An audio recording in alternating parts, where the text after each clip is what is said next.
آج ہم جس ملک میں رہتے ہیں اس ملک کا نام ہندوستان ہے۔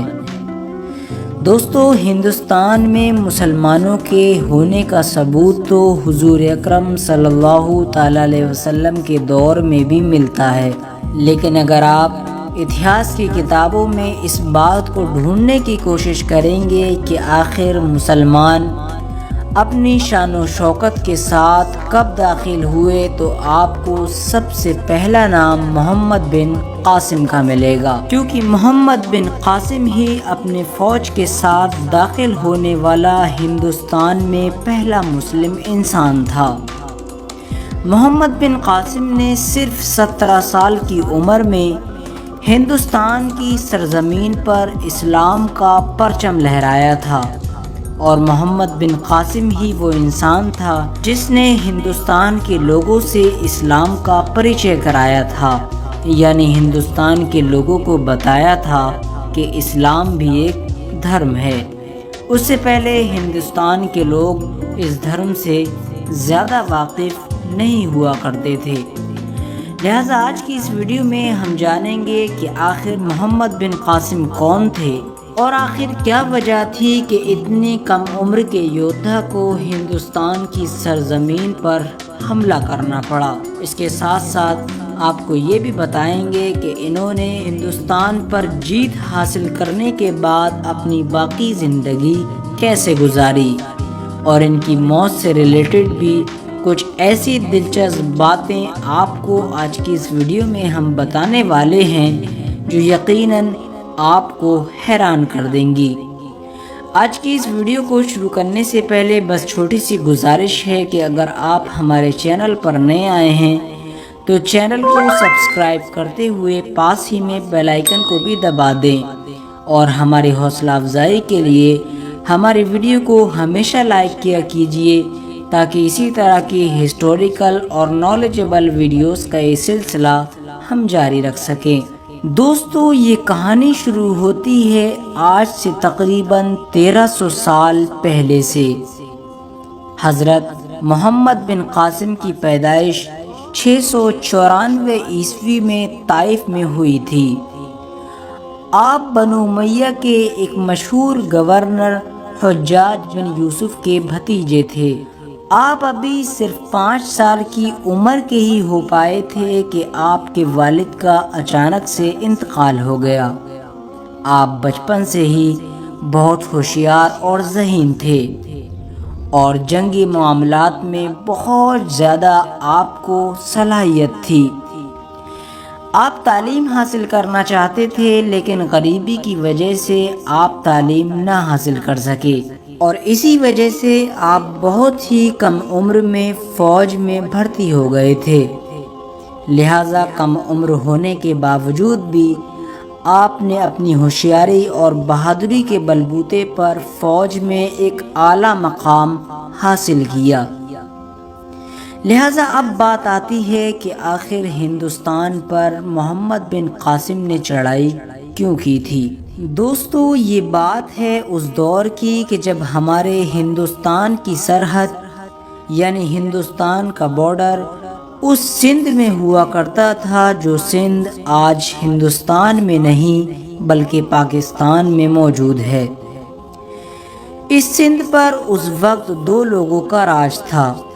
آدھے سندھ پر راجہ داہر کی حکومت تھی، وہیں بچے ہوئے آدھے سندھ پر راجہ داہر کے بڑے بھائی یعنی راجہ دھرسیا کی حکومت تھی۔ ان دونوں کے بیچ لڑائی اس وقت شروع ہوئی جب راجہ داہر نے اپنے پنڈتوں اور اپنے نجومیوں کے کہنے پر اپنی بہن لاڈی سے شادی کر لی، کیونکہ پنڈتوں کا یہ کہنا تھا کہ جو بھی لاڈی سے شادی کرے گا تو حکومت اسی کے پاس رہے گی، کیونکہ لاڈی بڑی ہی خوش نصیب ہے۔ یہ بات راجہ داہر کے بڑے بھائی راجہ دھرسیا کو بالکل ناگوار گزری، اور راجہ دھرسیا نے غصے میں آ کر ایک بڑی فوج کے ساتھ راجہ داہر پر حملہ کیا۔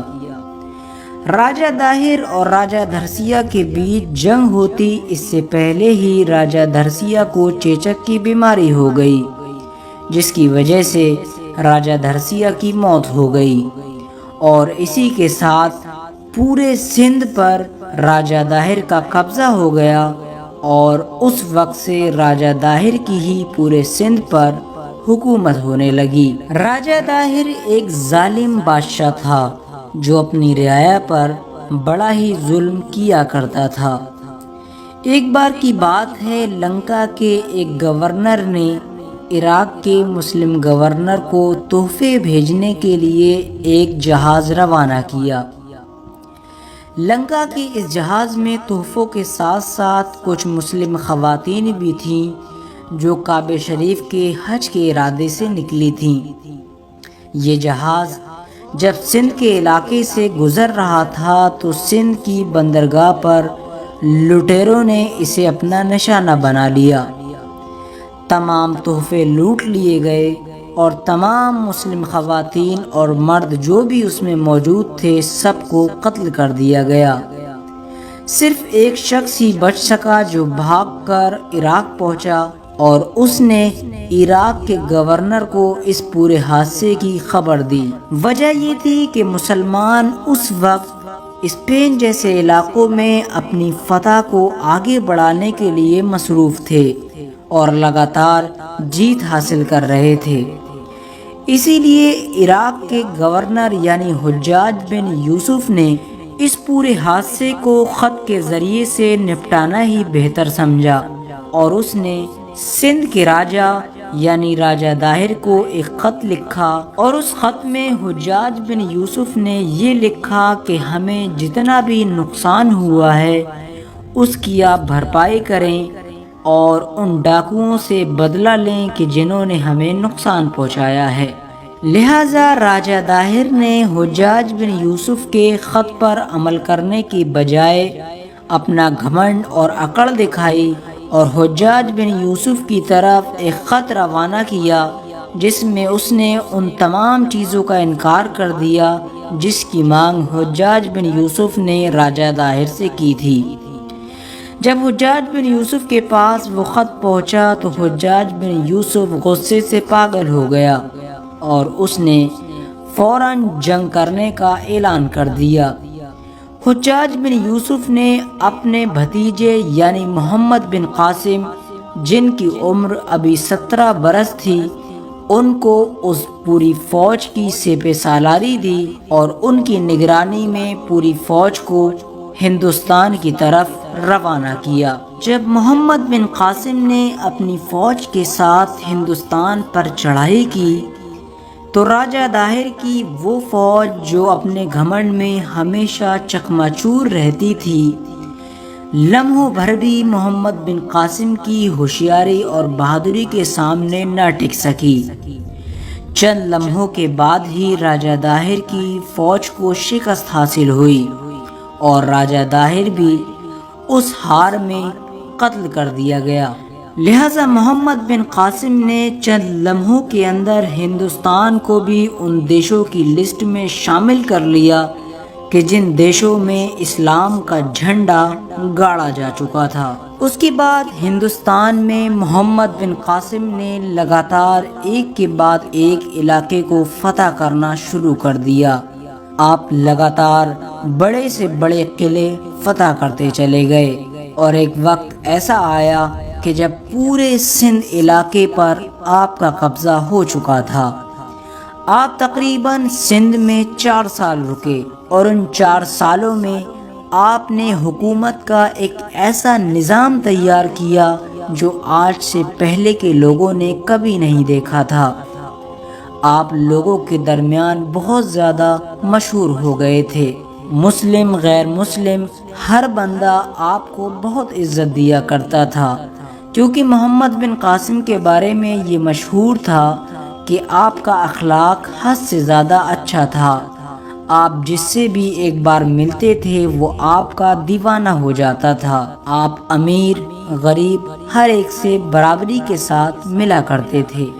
جس دن محمد بن قاسم نے سندھ پر پہلی بار فتح حاصل کی، اس سے اگلے دن ہی محمد بن قاسم نے یہ اعلان کروا دیا تھا کہ جو شخص بھی اپنے مذہب پر قائم رہنا چاہتا ہے اس کو اپنے مذہب کے طور طریقے اپنانے کی پوری آزادی ہوگی، لہٰذا کسی طرح کی بھی کوئی پابندی نہیں کی جائے گی۔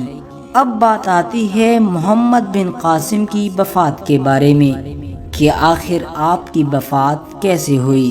ناظرین گرامی، یقیناً آپ کو جان کر یہ حیرانی ہوگی، لیکن یہ سچائی ہے کہ جس شخص نے اتنی کم عمر میں اتنا بڑا کارنامہ انجام دیا، یعنی سندھ کو فتح کیا، وہ شخص صرف اور صرف 20 سال کی عمر میں ہی اپنی موت سے ہار گیا تھا، یعنی محمد بن قاسم کا انتقال صرف 20 سال کی عمر میں ہی ہو گیا تھا۔ ہاں، یہ سچائی ہے کہ آپ کسی بھی میدان جنگ میں شہید نہیں ہوئے تھے، بلکہ آپ کی موت کے بارے میں اتہاس کاروں نے الگ الگ باتیں لکھی ہیں، لیکن تمام اتہاس کار یعنی تمام مورخین ایک بات پر متفق ہیں کہ آپ کو قتل کرنے والا کوئی دشمن نہیں بلکہ خود مسلمانوں کا حکمران تھا۔ ناظرین گرامی، ویسے تو محمد بن قاسم کی موت سے ریلیٹڈ الگ الگ روایات ملتی ہیں، لیکن جو سب سے زیادہ مشہور ہے وہ یہی ہے کہ جب 714 عیسوی میں حجاج بن یوسف کا انتقال ہوا اور اس کی جگہ پر سلیمان بن عبد الملک گدی نشین ہوا، تو وجہ یہ تھی کہ سلیمان بن عبد الملک حجاج بن یوسف سے نفرت کرتا تھا، لہٰذا اس نے تخت پر بیٹھتے ہی ان تمام لوگوں کو قید کرنا اور قتل کرنا شروع کر دیا جو بھی حجاج کے قریب ہوا کرتے تھے۔ لہٰذا وجہ یہی تھی کہ محمد بن قاسم بھی حجاج بن یوسف کے قریبی تھے، کیونکہ وہ رشتہ داری میں بھی آپ کے بھتیجے لگا کرتے تھے اور ساتھ ہی ساتھ وہ حجاج بن یوسف کے داماد بھی تھے۔ لہٰذا سلیمان بن عبد الملک نے بیٹھتے ہی فوراً یہ آرڈر جاری کیا کہ محمد بن قاسم کو سندھ سے واپس بلا لیا جائے۔ آپ کو واپس بلا کر قید کروا دیا گیا اور اس قید میں ہی آپ کے اوپر اتنے زیادہ ظلم ڈھائے گئے کہ اس ظلم کی وجہ سے ہی آپ کی وفات ہو گئی۔ لہٰذا اتنی کم عمر میں وفات پانے والا انسان بھی آج ہندوستان اور پاکستان کے مسلمانوں کی نظر میں ایک ہیرو سے کم نہیں ہے۔ آج کی اپنی ویڈیو کا ہم یہیں پر اختتام کرتے ہیں۔ ویڈیو پسند آنے کی صورت میں ویڈیو کو لائک کریں اور اپنے دوستوں، احباب، رشتہ داروں کے ساتھ ضرور شیئر کریں۔ السلام علیکم ورحمۃ اللہ وبرکاتہ۔ اللہ حافظ۔